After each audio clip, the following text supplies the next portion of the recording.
Hello and welcome back to my channel. तो आज एक नया टॉपिक के साथ आ गए हैं। आज का टॉपिक होने वाला है एमईपी। एमईपी क्या है, थोड़ा सा बेसिक में इस वीडियो में हम लोग आज समझेंगे। एमईपी में कौन कौन सी सर्विसेज आता है। तो सबसे पहले बता दूं कि एमईपी है जो मैकेनिकल, इलेक्ट्रिकल और प्लम्बिंग, ये तीनों का एक कंबाइंड सिस्टम होता है जिसे एमईपी कहा जाता है। कोई भी कंस्ट्रक्शन फील्ड में आप देखे होंगे या कहीं भी कंस्ट्रक्शन का चल रहा हो, बिल्डिंग हो, हाई राइज हो, कॉमर्शियल हो, रेसिडेंशियल हो या घर में हो, हर जगह पे एमईपी का इस्तेमाल होता ही होता है। किसी भी बिल्डिंग फैक्ट्री का ये हार्ट होता है, धड़कन होता है एमईपी। तो आज हम लोग देखने वाले हैं ऑल अबाउट एमईपी की। एमईपी के अंतर्गत क्या क्या सर्विसेज आता है। तो बहुत सारी जगह पे एमईपी को एमईपी एफ भी कहा जाता है, mechanical, electrical, plumbing and fire fighting. Fire fighting भी एमईपी का ही पार्ट है। बहुत सारे जगहों पे क्या होता है कि मैकेनिकल में ही दोनों आ जाता है, फायर फाइटिंग और जो एचवीएसी है दोनों मैकेनिकल में ही आ जाता है। बट बहुत सारी जगहों पे आप जाओगे तो उसको एमईपी या एमईपी एफ कहा जाता है। तो दोनों सेम ही है, कंफ्यूज मत होइएगा और क्लियर जवाब दीजिएगा।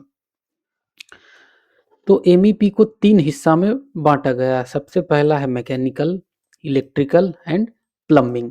तो सबसे पहले हम लोग देखते हैं मैकेनिकल को। तो मैकेनिकल में भी दो पार्ट में इसको बांटा गया है, एक है एचवीएसी और दूसरा है फायर फाइटिंग। तो एचवीएसी को थोड़ा समझ लेते हैं। जैसा कि इसका नाम का एचवीएसी स्टैंड करता है heating, ventilation and air conditioning के लिए। अब हीटिंग से क्या मतलब है, तो किसी भी जब ठंडी के दिन आता है, जब ठंड आता है, तो जैसा कि जानते हैं कि इंडिया में या बहुत सारी जगहों पे बहुत ठंड गिरती है। तो उस कंडीशन में क्या होता है कि हमें तापमान को हीट करने की आवश्यकता पड़ता है। तो वहाँ पे हमारा क्या होता है, हीटिंग का इस्तेमाल किया जाता है, हीटिंग वाले सिस्टम का। और वेंटिलेशन, वेंटिलेशन क्या है, वेंटिलेशन है एक एक तरह से एयर का सर्कुलेशन। एयर का सर्कुलेशन को ही क्या कहते हैं, वेंटिलेशन। बहुत सारे जगहों पे क्या होता है कि एयर सर्कुलेट नहीं करता है, अच्छे से वेंटिलेशन नहीं होता है, वहाँ पे ऑक्सीजन की मात्रा कम जाती है और CO2 जो कार्बन डाइऑक्साइड है उसका मात्रा बढ़ने लगता है। तो हमें प्रॉपर वेंटिलेशन बहुत ज़रूरी है। और आगे है इसमें एयर कंडीशनिंग। अब एयर कंडीशनिंग से क्या मतलब है, तो एयर कंडीशनिंग है जो तापमान को क्या करता है, कंट्रोल करता है। जैसा कि आप समझते हैं गर्मियों के दिन में क्या होता है, टेम्परेचर बहुत ज़्यादा हाई हो जाता है और ह्यूमिडिटी भी ऊपर नीचे होता है। तो उस दोनों को कंट्रोल करने के लिए हम क्या किस चीज़ का इस्तेमाल करते हैं, एयर कंडीशनिंग का। तो एचवीएसी में आता है heating, ventilation and air conditioning. Full involve इससे जो हमारा तापमान से रिलेटेड है कि जो तापमान है उसको कंट्रोल करना, ज़्यादा करना, कम करना, प्रॉपर वेंटिलेशन देना। दूसरा हमारा मैकेनिकल में है फायर फाइटिंग। तो फायर फाइटिंग का मतलब ही होता है कि हमें आग से सुरक्षित देना। जैसा कि जानते हैं बहुत जहाँ पे हमारी बहुत सारे लोगों की गैदरिंग हो जाती है, लाइक हॉस्पिटल हो या बड़ी बिल्डिंग हो या फिर कोई फैक्ट्री हो, कहीं पे अगर आग लगता है तो उससे सुरक्षा प्रदान कराना हमारा फायर फाइटिंग का काम होता है। आगे हम लोग देखते हैं इलेक्ट्रिकल को। फायर फाइटिंग का ही ये पार्ट है। जब फायर फाइटिंग आप जाएँगे तो फायर फाइटिंग जब इंस्टॉलेशन करवाएँगे तो उसमें बहुत सारी उसके अंदर फायर फाइटिंग में पार्ट होता है। जैसे फायर एक्सटिंग्विशर हो गया, fire hydrant system, automatic sprinkler system, hose reel system, fire pump and fire tank आप पढ़ेंगे, फायर अलार्म एंड डिटेक्शन। ये सारा कुछ आप किसमें पढ़ेंगे, ये सारा आप पढ़ेंगे फायर में। अब जाते हैं इलेक्ट्रिकल में। तो इलेक्ट्रिकल को 4 भाग में बाँटा गया है। एक है पावर, दूसरा है लाइटिंग, तीसरा है एक्स्ट्रा लो वोल्टेज एंड चौथा है लिफ्ट वाला सर्विस। तो सबसे पहले समझते हैं पावर। तो पावर क्या है और कहाँ से किस रेंज तक बोलेंगे कि ये पावर है।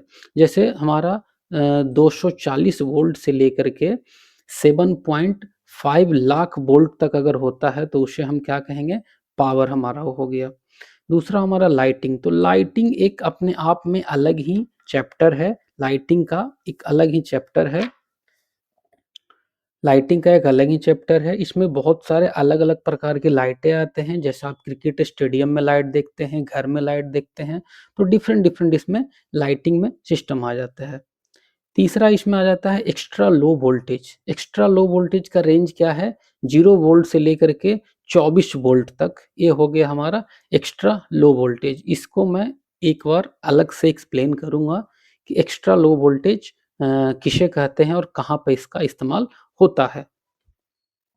थोड़ा-सा अभी इलेक्ट्रिकल के बारे में देख लेते हैं कि जब आप एमईपी का काम करिएगा फील्ड पे, तो इलेक्ट्रिकल में क्या-क्या चीज़ें आपको देखने को मिलेगा।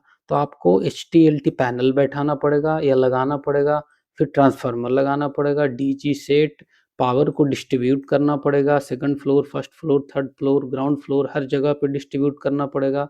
फिर आप उसमें लाइटिंग के बारे में डिटेल में पढ़ेंगे और एम क्या है कि फील्ड पे इसको आप लगाएँगे, indoor lighting, outdoor lighting, emergency exit lighting दीजिएगा, इसके बारे में आप पूरा लगाएँगे जब आप एमईपी का काम करेंगे। यूपीएस सिस्टम, तो ये जो सारा सर्विसेज़ है किसमें आ जाता है? इलेक्ट्रिकल में आ जाता है। अभी देख लेते हैं हम लोग एक्स्ट्रा लो वोल्टेज को। तो एक्स्ट्रा लो वोल्टेज में ये जो देख रहे हैं सिक्योरिटी पर्पज़ से जो काम होता है वो एक्स्ट्रा लो वोल्टेज में आ जाता है। तो सबसे पहला हमारा क्या है सीसीटीवी, जहाँ भी कैमरे का काम आता है, जहाँ भी जैसा सीसीटीवी क्या है किसी भी बिल्डिंग में सीसीटीवी का क्या ही मतलब है, जो भी कैमरा से रिलेटेड काम है वो एक्स्ट्रा लो वोल्टेज में आ गया। उसके बाद है एक्सेस कंट्रोल। अगर आप चाहते हैं कहीं भी ऑफ़िस में, बिल्डिंग में या फैक्ट्री में कुछ सीमित लोग कुछ जिनको परमिशन हो वही सिर्फ़ एंटर करें, तो उसके लिए क्या लगाते हैं? एक्सेस कंट्रोल सिस्टम लगाते हैं। तीसरा है पीए सिस्टम, तो पीए सिस्टम ऐसा हुआ कि कहीं भी अगर पब्लिक का बहुत ज़्यादा गैदरिंग है और उनको आपको अनाउंसमेंट करना है, जैसा कि पीए स्टैंड ही करता है पब्लिक एड्रेसेबल के लिए, तो आपको अनाउंसमेंट कुछ करना है, वहाँ पे आप पीए सिस्टम का वहाँ पे इस्तेमाल होता है, उसी के लिए हम लोग पीए सिस्टम लगाते हैं। डाटा एंड टेलीफ़ोन, जैसा कि आप जानते हैं किसी भी बिल्डिंग फैक्ट्री में बहुत सारी जगहों पे नेटवर्क नहीं होता है, तो फ़ोन का इस्तेमाल ना हो कर के हम वहाँ पे क्या होता है टेलीफ़ोन सिस्टम लैंडलाइन का इस्तेमाल, तो उसका जो केबलिंग वगैरह और पूरा काम होता है वो किस में आ जाता है, वो भी एक्स्ट्रा लो वोल्टेज में और एमईपी में ही आ जाता है।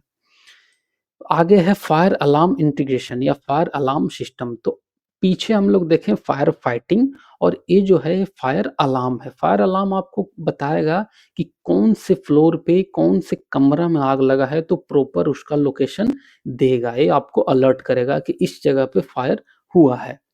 उसके बाद आपका बीएमएस है, तो बीएमएस ऐसा है, बीएमएस को पूरा एमईपी का जो काम है उसको एक कमरे में बैठ के कंट्रोल कर सकते हैं आप बीएमएस के द्वारा। जैसा बीएमएस स्टैंड करता है बिल्डिंग मैनेजमेंट सिस्टम के लिए।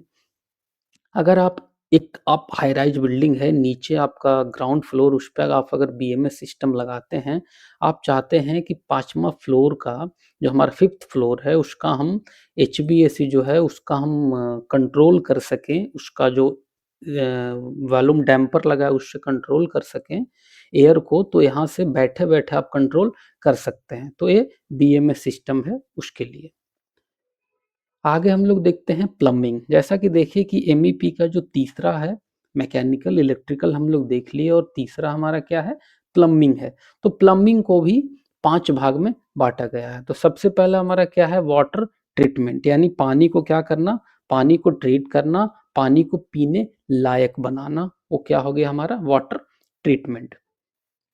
दूसरा हमारा हो गया water distribution and waste water collection, यानी शुद्ध पानी का उपयोग में लाना और खराब पानी को इकट्ठा करना है, यानी कि जो हमारा जो ट्रीटेड वाटर है उसको हर जगह पे डिस्ट्रीब्यूट करना और जो हमारा वेस्ट वाटर है उसको कलेक्ट करना, यानी फ्लशिंग के बाद जो आपका वाटर है उसको कलेक्ट करना, तो वो मैनेजमेंट आपको प्लम्बिंग में ही देखने को मिलेगा।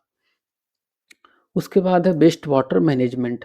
अब आपका जो वेस्ट वाटर यहाँ से आपका जो फ्लशिंग से निकला है, उसको फिर से आप कैसे इस्तेमाल कर सकते हैं, उसको कैसे ट्रीट करते हैं और उसको फिर से री किस तरह से यूज़ लायक बनाते हैं। इसी में आपका आ जाता है एसटीपी और ईटीपी बैठाएँगे, गंदे पानी जो आपका होता है उसको ट्रीट करके कैसे फिर से इस्तेमाल कर सकते हैं। फिर आगे हम लोग पढ़ते हैं रेन वाटर मैनेजमेंट। जैसा कि जानते हैं कि हमारा जो बारिश का पानी है, उसको एक जगह पे इकट्ठा करना, इससे क्या होगा कि हमारा जो वाटर लेवल है वो अच्छे तरीक़ा से मेंटेन रहेगा। तो इसमें क्या करते हैं वाटर मैनेजमेंट में, मान लीजिए पूरा आपका बिल्डिंग है, तो पूरे छत का पानी ऊपर से नीचे पाइप दे कर के लाते हैं और एक गड्ढा ऐसे बनाते हैं ऐसे, और इसमें उस पानी को लाके छोड़ देते हैं। इसमें हमारा वो पिट बनता है और इसमें पानी धरती के अंदर चला जाता है। तो वो रेन वाटर मैनेजमेंट है, जिससे हमारा क्या होता है कि वाटर का लेवल मेंटेन रहता है। और अगला है हमारा पब्लिक एंटरटेनमेंट एंड इंटिटिटी। जहाँ भी आपका जैसे स्विमिंग पूल वगैरह हो गया, स्पा में हो गया, उस जगहों पे भी आपका प्लम्बिंग का इस्तेमाल होता है। प्लम्बिंग का इस्तेमाल होता है। और प्लम्बिंग का जब आप काम कराइएगा तो इन चीज़ों को आपको इंस्टॉल करना पड़ेगा। कोल्ड हॉट वाटर का पाइप का सप्लाई देना पड़ेगा, ड्रेनेज सीवेज सिस्टम को देना पड़ेगा, रेन वाटर हार्वेस्टिंग पाइपिंग देना पड़ेगा आपको, एसटीपी, ईटीपी वाटर को ट्रीट करने के लिए, रीयूज़ करने के लिए एसटीपी, ईटीपी लगाना पड़ेगा, वाटर टैंक आपको बैठाना पड़ेगा, underground and above ground, underground tank and above ground tank, फिर आपको पंप लगाने पड़ेंगे, ट्रांसफर पंप, बूस्टर पंप। तो ये सारा जो आपका काम है वो किसमें आ जाता है? प्लम्बिंग में आ जाता है। तो क्लियर आप रखिएगा कि एमईपी में क्या आ जाता है? मैकेनिकल, इलेक्ट्रिकल और प्लम्बिंग। और ये तीनों के अंदर जो भी मैंने अभी आपको बताया है, ये सारी सर्विसेज आता है। जब आप एमईपी का काम करोगे तो इस सारा चीज़ों पे आपको फ़ोकस करना पड़ेगा।